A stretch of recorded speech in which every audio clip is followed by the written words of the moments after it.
നടിയെ ആക്രമിച്ച കേസിൽ ദിലീപാണ് മുഖ്യ ശത്രുവെന്ന് കോടതിയിൽ മൊഴി നൽകിയ അതിജീവിത. തനിക്ക് സിനിമയ്ക്കകത്തോ പുറത്തോ മറ്റ് ശത്രുക്കളില്ല. കാവ്യവുമായുള്ള ബന്ധം മഞ്ജു വാര്യരോട് പറഞ്ഞത് താനാണെന്ന് ദിലീപ് സംശയിച്ചു.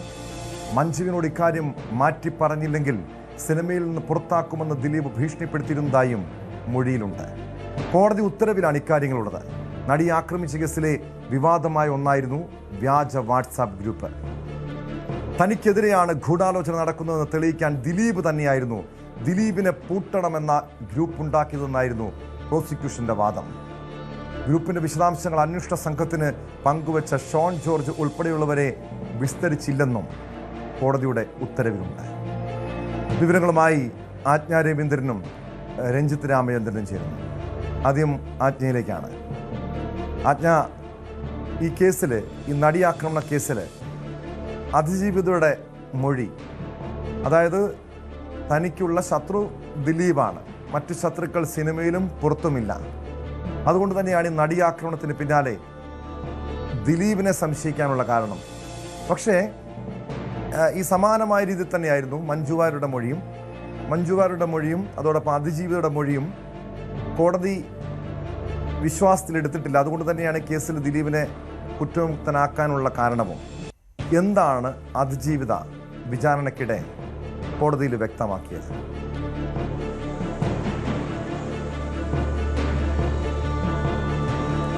ടോം, നേരത്തെ തന്നെ, അതായത് തന്നെ നിരവധി സിനിമകളിൽ നിന്നും മാറ്റുന്നുണ്ട് എന്നൊരു പരാതി അതിജീവിത ഉന്നയിച്ചിരുന്നു. ആ ഘട്ടത്തിലൊക്കെ അതിജീവിത പല മാധ്യമങ്ങൾക്കും ഇന്റർവ്യൂ നൽകുന്ന സാഹചര്യം ഉണ്ടായിരുന്നു. അപ്പോഴൊക്കെ മലയാള സിനിമയിൽ നല്ല അവസരത്തിന് വേണ്ടി കാത്തിരിക്കുകയാണ് എന്നാണ് പറഞ്ഞിരുന്നത്. പിന്നീട് ഈ കേസിന്റെ ഘട്ടം വന്നപ്പോഴാണ് തന്നെ മലയാള സിനിമയിൽ നിന്നും മാറ്റുന്നു, അങ്ങനത്തെ ചില സാഹചര്യങ്ങളൊക്കെ വന്നപ്പോഴാണ് പിന്നീട് ഈ ലാലിന്റെ മകൻ പ്രൊഡ്യൂസ് ചെയ്ത ഒരു സിനിമയിൽ നായികയായിട്ട് വരുന്നൊരു സാഹചര്യം, ഹണീബി എന്ന സിനിമയിൽ നായികയായി വരുന്നൊരു സാഹചര്യം. ആ സാഹചര്യത്തിൽ തന്നെയാണ് ഇത് ദിലീപിന്റെ അടുത്ത സുഹൃത്താണല്ലോ, അല്ലെ അടുത്ത ആളുകളാണല്ലോ, ഇവരോട് ആരോടും ദിലീപ് ഇത്തരത്തിൽ ഈ നടിയെ മാറ്റി നിർത്താൻ ആവശ്യപ്പെട്ടില്ലല്ലോ എന്നുള്ള ചോദ്യമൊക്കെ കോടതി ചോദിക്കുകയും ചെയ്തിരുന്നത്. അത് നമുക്കറിയാം. കഴിഞ്ഞ ദിവസം തന്നെ അതിജീവിതയെ വിശ്വാസത്തിലെടുക്കാനാകില്ല, ദിലീപ് ഭീഷണിപ്പെടുത്തിയതുൾപ്പെടെയുള്ള കാര്യങ്ങൾ ചൂണ്ടിക്കാട്ടിയായിരുന്നു അന്ന് കോടതി അത്തരത്തിലൊരു നിഗമനത്തിലെത്തിയത്.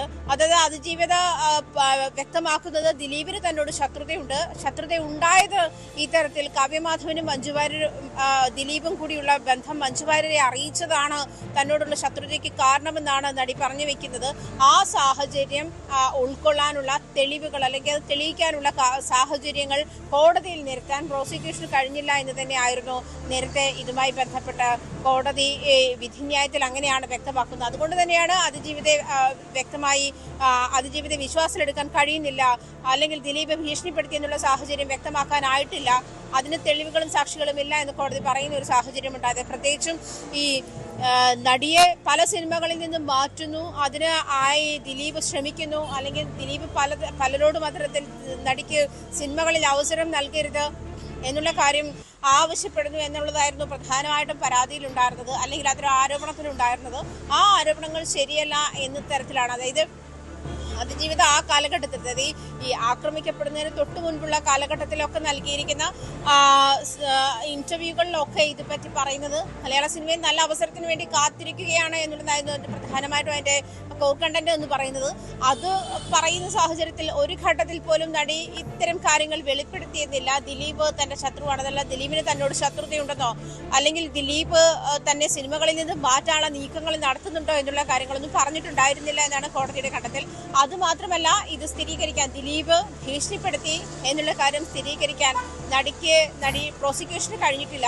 നടിയെ ഭീഷണിപ്പെടുത്തി എന്നുള്ളതിന്റെ തെളിവുകളോ സാക്ഷികളോ ഇല്ല എന്ന അടിവരയിട്ടാണ്, അക്കമിട്ട് നിർത്തിക്കൊണ്ട് തന്നെയാണ് വിധിന്യായത്തിൽ കോടതി പറയുന്ന ഒരു സാഹചര്യം ഉണ്ടായതിപ്പോ.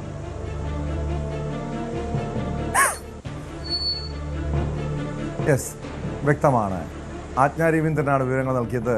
തനിക്കെതിരായ ഗൂഢാലോചന നടക്കുന്നുവെന്ന് തെളിയിക്കാൻ ദിലീപ് തന്നെ ഒരു വാട്സാപ്പ് ഗ്രൂപ്പ് ഉണ്ടാക്കി എന്നായിരുന്നു പ്രോസിക്യൂഷൻ്റെ വാദം. അതായത് ദിലീപിനെ പൂട്ടണം എന്ന ഗ്രൂപ്പ് ഉണ്ടാക്കിയെന്ന് പ്രോസിക്യൂഷൻ കോടതിയിൽ വാദിച്ചിരുന്നു. പക്ഷേ ഇതുമായി ബന്ധപ്പെട്ടൊക്കെ കോടതി ചില അവിശ്വാസം പ്രകടിപ്പിച്ചിട്ടുണ്ട്. മാത്രമല്ല, ഈ ഗ്രൂപ്പിനെ കുറിച്ചുള്ള വിശദാംശങ്ങൾ പങ്കുവെച്ച ഷോൺ ജോർജ് ഉൾപ്പെടെയുള്ളവരെ എന്തുകൊണ്ട് വിസ്തരിച്ചില്ല എന്ന ചോദ്യം ഉൾപ്പെടെ കോടതി ഉന്നയിച്ചിരുന്നു. അതുമായി ബന്ധപ്പെട്ട വിശദാംശങ്ങളിലേക്കും എത്താം.